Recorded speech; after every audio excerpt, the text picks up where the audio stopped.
Money looks like numbers, spreadsheets, interest rates, percentages, a subject that seems like pure math. But the biggest financial decisions in anyone's life rarely happen in front of a calculator. They happen at kitchen tables, in moments of fear, pride, envy, and hope.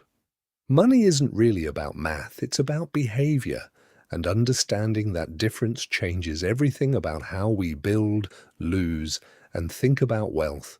Let's break down the real psychology of money. 1. We all have a different money story.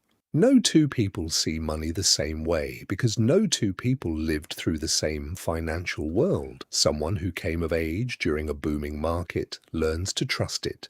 Someone who came of age during a decade of stagnation or crisis learns to fear it. Neither person is wrong. They're just working from a different set of lived experiences. This is why financial advice that works for one person can fail completely for another. It's not that one of them is smarter. It's that their brains were trained by different decades, different households, different early wins and losses. As one popular saying about money puts it, people don't do crazy things with money.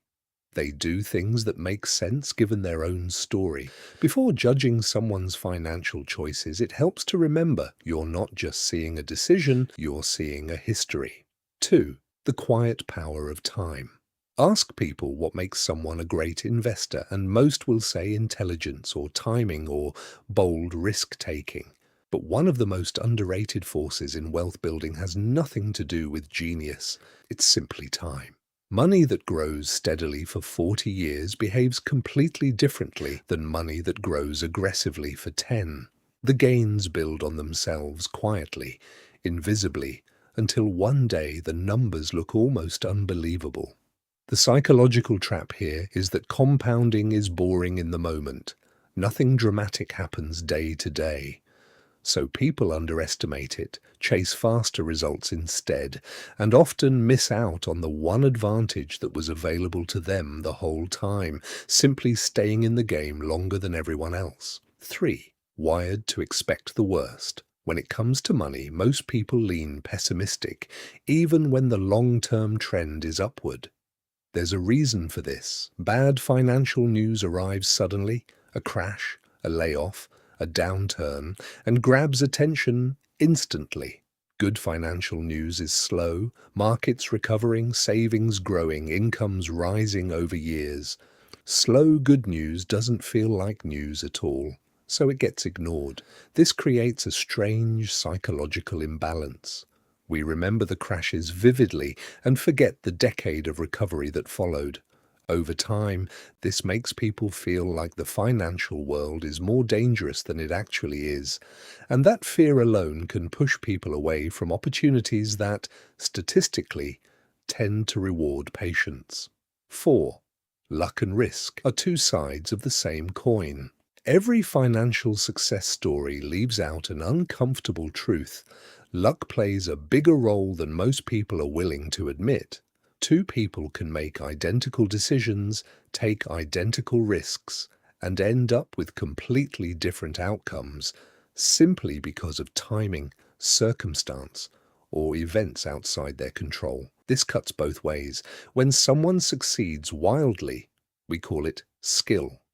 When someone fails under the exact same conditions, we call it a mistake. Psychology says we should hold both possibilities lightly. Respecting the role of luck doesn't mean ignoring effort and strategy. It means approaching both success and failure with a little more humility, because outcomes are rarely as clean as they look from the outside. 5. Being rich and being wealthy are not the same. Being rich is visible. It's the car, the house, the vacations, the things people can see. Being wealthy is invisible. It's the money that was never spent sitting quietly, available for the future. Psychologically, these two states pull people in opposite directions. Spending gives an immediate, visible signal of success, which is exactly why it's so tempting. Saving gives no signal at all. No one applauds an unspent dollar. This is why so many people who look wealthy actually aren't, and why true financial security often looks completely ordinary from the outside. Real wealth requires tolerating invisibility, choosing long-term security over short-term proof. 6. Every reward has a price. People understand that a new car costs money, that a vacation costs money, that a home costs money. But many people don't think of investing the same way, as something with a real cost, paid not in cash, but in stress, uncertainty, and fear. The ups and downs of the market aren't a glitch in the system. They're the admission fee for being allowed to participate in long-term growth at all.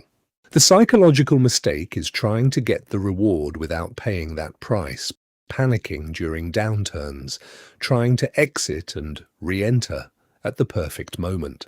Once someone accepts that volatility is simply the cost of the opportunity, not a sign that something has gone wrong, everything about how they experience investing changes. Money is often treated as a technical subject, but the numbers are the easy part. The real difficulty lies in the mind, managing fear, resisting comparison, tolerating uncertainty, and knowing when enough is actually enough. The people who build lasting wealth aren't always the smartest in the room. Often they're simply the ones who understood their own psychology well enough to stay patient, stay humble, and stay in the game.